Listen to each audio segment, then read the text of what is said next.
Hello and welcome to the channel. I'm back after taking a few days break and spending some quality time with family and friends, some of whom been visiting all the way from New Zealand, and I even received an awesome gift, this very special traditional Maori carving, which is done from a green stone called jade, very specific to New Zealand. It is not malachite, by the way, so don't mix the two. It has a strong spiritual meaning behind it and even meant to bring prosperity, good health and safe passage over the water, all those beautiful things we can all have more of. So, if it brings us a bit of good fortune, I thought it would be great to wear it in this whole video and hopefully share some of the good luck with all of us. Now, I guess you are not here just to be bedazzled by the fortune-emitting spiritual carving from Aotearoa, but also to see the bunch of very interesting watches that were delivered to me in the last few weeks. And to spice things up a little bit, I have here some interesting models, like two new releases that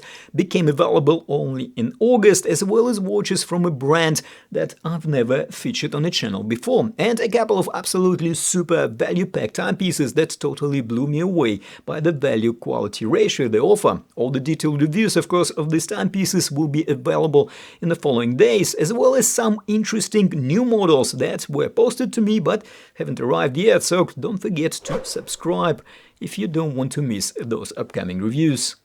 So I start with Militado field watch, nice and simple and super affordable, yes, under 50 bucks, basically close to perfection field watch. And to top it all up, we have Seagull VH31 quartz movement here, famous for its smooth sweeping second hand, which means that we also get quartz level of accuracy and dependability, as the battery in this one can last up to 3 years. I will put dimensions on the screen, and as you can see, Militado took full advantage of the slim profile of the Seagull quartz movement and made this watch 10 mm thin, so with a very light weight of just 43 grams and comfortable NATO strap, you will hardly feel you're wearing it, which is not a bad thing when you are in the field and have plenty of other gear to carry about. We also have a really nice boxed crystal here, the legibility is very good and it deals with reflections really well. One thing I have to point out here, however, it is a K1 hardened mineral crystal, which does provide additional scratch resistance, of course, although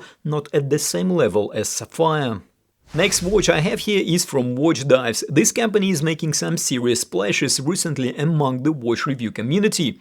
This is my third watch dive on the channel in the last few weeks, and I must say, as far as the first impressions go, this one is really good. If I had to list the key selling points of this watch, then I would start by noting that there are a lot of original elements here, giving this watch a strong sense of individuality, while of course still having that strong Rolex vibe.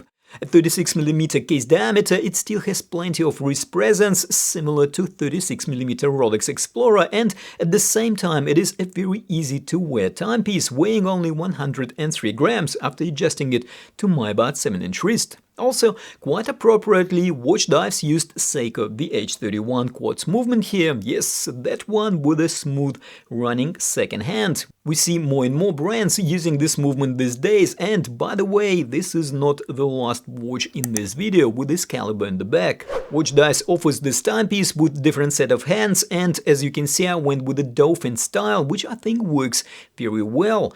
One thing to note though, Watchdives used hardlex crystal here, which of course helps to keep the price down, but not my favorite choice. However, on the positive side, despite a very dressy appearance of this timepiece, we have a very usable level of lume here, as well as screw-down crown, which gives me a good level of confidence in declared 100 meters of water resistance.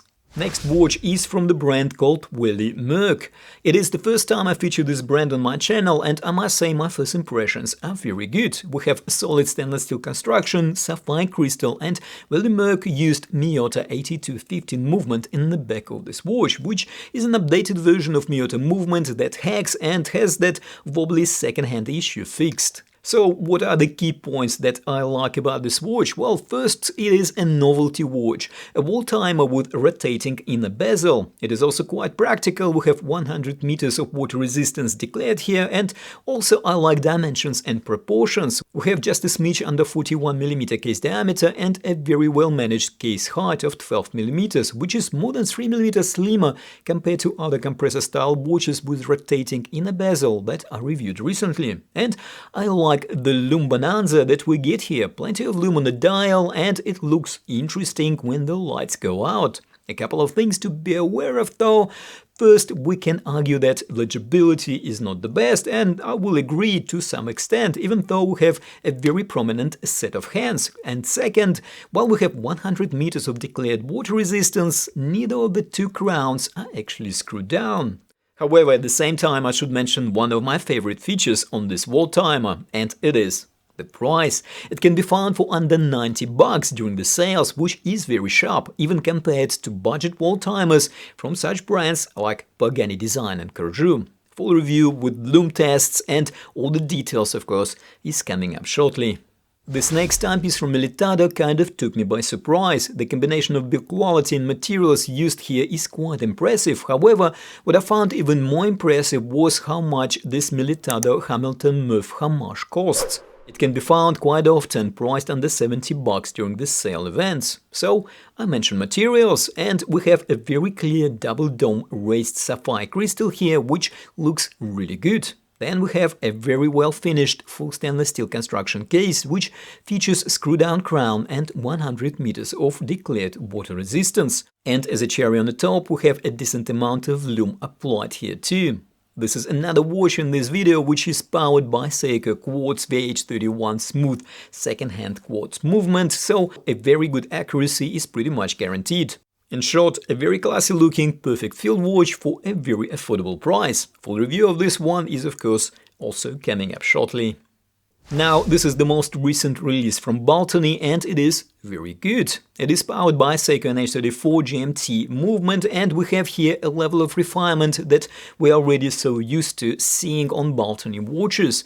Full stainless steel construction, very good boxed sapphire double dome crystal, which has that outstanding clarity. We have very good dimensions here too, only 13.1mm case height, out of which about 2.5mm or possibly more is taken by that boxed sapphire crystal.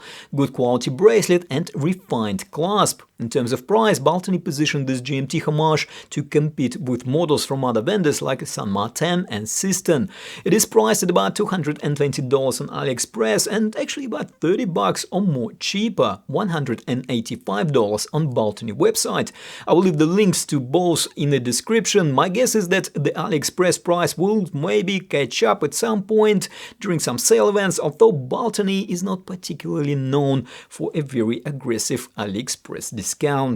And finally we get to this amazing offering from Edis Dive. I paid close to $50 for this watch, and what we get here for the price really doesn't make much commercial sense. So yes, all the quality materials, sapphire crystal, full stainless steel construction and Seiko NH35 automatic mechanical movement beating in the back of this Khaki homage.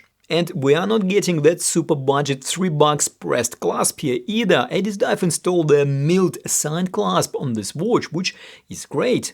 The dial execution is very good too, and we even have some decent amount of lume. So how did they manage to deliver this watch at such a competitive price? Well, I think I kind of figured it out. Yes, there are some corners cut here, but those cost cuttings are in areas that, let's say, don't particularly matter. And I'll of course cover all the details in my full review, which I will be posting in the next few days. In the meantime, if you are after a Khaki homage that ticks all the boxes and doesn't break the bank, well, it is very hard to go wrong with this one.